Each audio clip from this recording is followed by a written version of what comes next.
Assalamualaikum warahmatullahi wabarakatuh.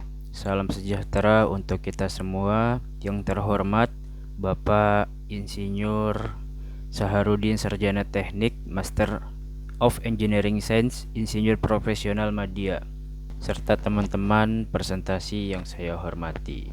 Perkenalkan, nama saya Irsyad Novel Fauzan, NIM saya 111290006. Saya sebagai moderator pada presentasi kali ini. Pada kesempatan ini, kelompok kami akan membahas proyek yang berjudul Sistem Monitoring Lingkungan Berbasis Transformasi Digital. Dan ini dia anggota kelompok 5. Perkenalkan, nama saya Salwan Dinar dari Prodi Teknik Industri Pertanian, NIM saya 132290005. Perkenalkan, nama saya Muhammad Alfariski dari Prodi Teknik Sipil dengan NIM 121290006. Ini dia latar belakang proyek kami.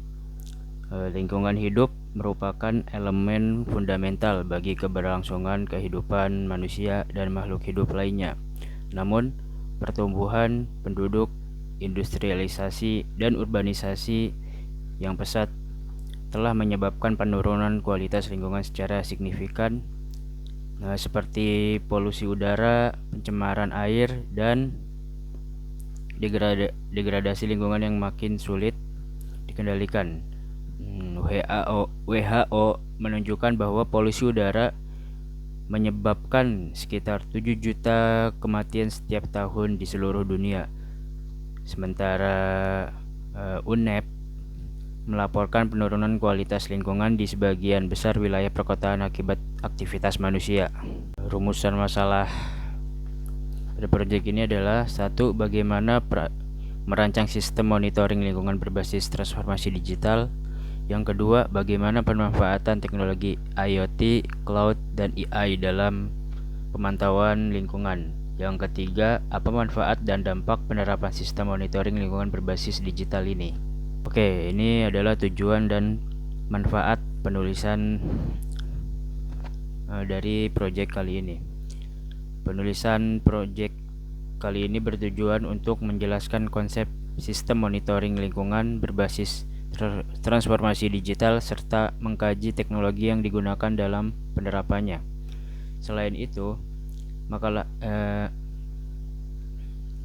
proyek ini juga dapat menganalisis masalah, manfaat, dampak sosial, dan risiko yang mungkin timbul dari implementasi sistem monitoring lingkungan berbasis teknologi digital. Melalui pembahasan tersebut, diharapkan proyek ini dapat memberikan wawasan mengenai penerapan transformasi digital di bidang lingkungan, menjadi referensi bagi pengembang sistem monitoring lingkungan berbasis teknologi, serta meningkatkan kesadaran akan pentingnya pemantauan lingkungan secara berkelanjutan. Selanjutnya ada pembahasan yang akan disampaikan oleh rekan saya. Saya ingin melanjutkan bab 2 tentang pembahasan dengan judul Sistem Monitoring Lingkungan Berbasis Transformasi Digital. Transformasi digital adalah penggunaan teknologi digital untuk membantu pekerjaan agar lebih mudah, cepat, dan efisien. Tujuannya adalah untuk mengolah data yang real time agar manusia atau masyarakat bisa mempermudah pekerjaan. Yang kedua, sistem monitoring lingkungan. Sistem ini memantau kondisi lingkungan seperti air, suhu, udara, dan kelembapan. Tujuannya untuk mengetahui perubahan lebih awal dampak di lingkungan. Yang ketiga, Internet of Things. Internet of Things adalah teknologi yang menggunakan sensor data untuk manusia agar lebih mudah mengirim suatu data secara otomatis. Dan masyarakat dapat menggunakan sistem ini untuk mengirim data secara otomatis agar lebih cepat. Yang keempat, cloud computing. Cloud computing adalah penyimpanan. Jadi data lingkungan disimpan secara terpusat agar lebih aman dan agar lebih mudah diakses. Kenapa kita bisa nyimpan di cloud computing? Agar kita kalau misalnya kehilangan atau lupa naruh datanya di mana, kita bisa langsung ke cloud computing. Di situ kita bisa mempermudah akses dan lebih aman. Yang kelima, AI. AI digunakan untuk menganalisis data lingkungan yang jumlahnya besar dan membantu memprediksi lingkungan dan mendukung dalam mengambil keputusan. Contohnya seperti kita lagi ada masalah di lingkungan, kita tanyakan ke AI, itu bisa membantu dan dia bisa memberi jawaban yang benar atau keputusan benar. 3. Metodologi dan perancangan sistem. Bab 3 terbagi menjadi 2, stakeholder dan kebutuhan fungsional. Stakeholder adalah pihak-pihak yang terlibat atau terdampak dalam sistem ini, seperti masyarakat, lingkungan, industri, dan akademisi. Semua pihak ini berperan agar sistem ini berjalan dengan baik dan lancar. Tanpa pihak-pihak tersebut, sistem ini tidak berjalan dengan lancar karena sistem ini disetujui oleh pihak-pihak tersebut. Yang kedua, kebutuhan fungsional. Sistem harus bisa mengumpulkan data lingkungan secara real time dan menyimpan data di cloud dan menampilkan informasi dalam bentuk dashboard serta memberikan peringatan dini jika kondisi berbahaya. Jadi kalau kondisi berbahaya, kita harus memberi informasi secara dashboard. Itu saja yang bisa saya sampaikan. Selebihnya saya akan berikan ke teman saya. Baik, di sini saya akan melanjutkan pembahasan tentang 3, yaitu kebutuhan non-fungsional. Kebutuhan non-fungsional berkaitan dengan kualitas dan kinerja sistem. Sistem monitoring harus memiliki tingkat keamanan data yang lebih baik untuk melindungi informasi dari akses tidak sah. Selain itu, sistem harus bersifat skalabel agar dapat dikembangkan secara resmi. Kita lanjut dengan bab 4, yaitu analisis dampak dan resiko. Dampak sosial positif.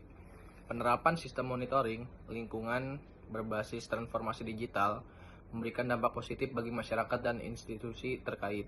Sistem ini memungkinkan akses informasi kondisi lingkungan secara real time dan transparan, sehingga meningkatkan kesadaran masyarakat terhadap kualitas lingkungan di sekitarnya. Selain itu, sistem ini membantu pemerintah dan instansi terkait dalam meningkatkan efisien pengawasan lingkungan serta mempercepat pengambilan keputusan berbasis data. 2. Dampak sosial negatif. Di sisi lain, penerapan sistem monitoring lingkungan berbasis digital juga berpotensi menimbulkan dampak negatif. Ketergantungan yang tinggi terhadap teknologi dapat mengurangi peran pengawasan manual dan kemampuan analisis langsung di lapangan. Selain itu, keterbatasan literasi digital pada sebagian masyarakat dapat menyebabkan ketimpangan akses informasi. Saya akan melanjutkan ke bab 5, yaitu penutup. 1. Yaitu kesimpulan. Sistem monitoring lingkungan berbasis transformasi digital merupakan solusi inovatif dalam menghadapi permasalahan lingkungan. Dengan memanfaatkan teknologi LOT, cloud, dan AI, pemantauan lingkungan dapat dilakukan secara real time. Sarannya, pengembangan sistem ini perlu didukung oleh regulasi peningkatan literasi digital, serta kolaborasi antara pemerintah, akademisi, dan masyarakat agar dapat diimplementasikan secara berkelanjutan. Oke, sekian presentasi dari kelompok kami, kelompok 5. Kurang lebihnya mohon maaf. Kita tutup presentasi ini dengan membaca Alhamdulillahirabbil alamin. Kurang lebihnya dari saya mohon maaf sebagai moderator. Wassalamualaikum warahmatullahi wabarakatuh.